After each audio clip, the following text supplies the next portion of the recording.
सक्तीच्या नोंदणी शुल्काचा तीव्र निषेध. रिक्षा चालक संघटना आक्रमक. बारामती प्रतिनिधी अशोक कांबळे. महाराष्ट्र राज्यातील ऑटोरिक्षा चालकांच्या प्रलंबित प्रश्नांवर चर्चा करण्यासाठी नुकतीच मुंबई येथील गिरगावमध्ये राज्यस्तरीय बैठक पार पडली. या बैठकीत शासनाने रिक्षा चालकांसाठी स्थापन केलेल्या कल्याणकारी मंडळाच्या नावाखाली सुरू असलेल्या सक्तीच्या नोंदणी शुल्काचा तीव्र निषेध करण्यात आला. विशेष म्हणजे या लढ्यात बारामती, दौंड, इंदापूर कृती समिती ऑटोरिक्षा चालक मालक संघटनेने उपस्थिती दर्शविली.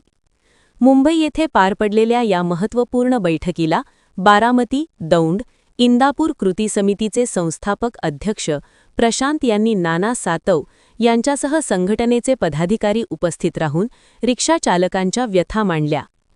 गेल्या 20 वर्षांपासून रिक्षा चालकांसाठी स्वतंत्र कल्याणकारी मंडळाची मागणी केली जात होती.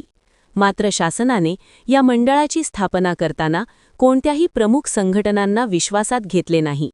उलट या मंडळात नोंदणी करण्यासाठी 500 रुपये प्रवेश शुल्क आणि 300 रुपये वार्षिक फी बंधनकारक केली आहे.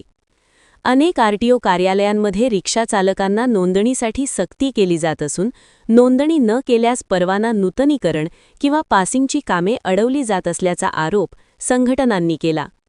शासनाने सर्वसामान्य रिक्षांच्या परवाना वितरणावर स्थगिती आणली आहे, परंतु इलेक्ट्रिक आणि ई-रिक्षांना मात्र सवलत दिली आहे. या दुटप्पी भूमिकेचा बैठकीत निषेध करण्यात आला. या मागण्यांचे निवेदन ऑटोरिक्षा चालक मालक संघटना संयुक्त कृती समितीच्या वतीने सोमवारी 23 मार्च 2026 रोजी राज्यातील प्रत्येक जिल्ह्याच्या आरटीओ कार्यालयात दिले गेले. या लढ्यात बारामती, दौंड, इंदापूर ऑटोरिक्षा कृती समितीचे सचिव तथा दौंड ऑटोरिक्षा महासंघाचे संस्थापक अध्यक्ष प्राध्यापक डॉ. भीमराव मोरे, पदाधिकारी अण्णा समिंद्रे, अशोक कांबळे, किशोर कांबळे, उत्तम लोंढे, बाबा कोरी, दादा शिंदे, राजू बोर्डे यांच्यासह बारामती, दौंड, इंदापूर रिक्षाचालकही मोठ्या संख्येने या आंदोलनात सहभागी होऊन आपल्या हक्कासाठी आवाज उठवणार असल्याचे प्रशांत सातव यांनी स्पष्ट केले. पेपर क्लिअरच्या रिलेटेड, व्यसन करू नका म्हणूनच्या रिलेटेड किंवा अवैध वाहतूक म्हणून जी काही तुम्हाला जी काही इन्फॉर्मेशन लागते 11th आवरला हे कन्सर्न तो आहे सर. पॉझिटिव्हली घेऊ आपण. एक्झॅक्टली सेपरेट एक चांगला व्यवस्थित कार्यक्रम आणि आम्ही सगळेजण येतो ना. कसं होतं की आम्ही तुम्हाला बोललो ना की आमचा स्वार्थ काही 100 जण आले तर 100 जण तिथे त्या स्टॉपची वेगवेगळ्या स्टॉपची प्रमुख लोक असतात.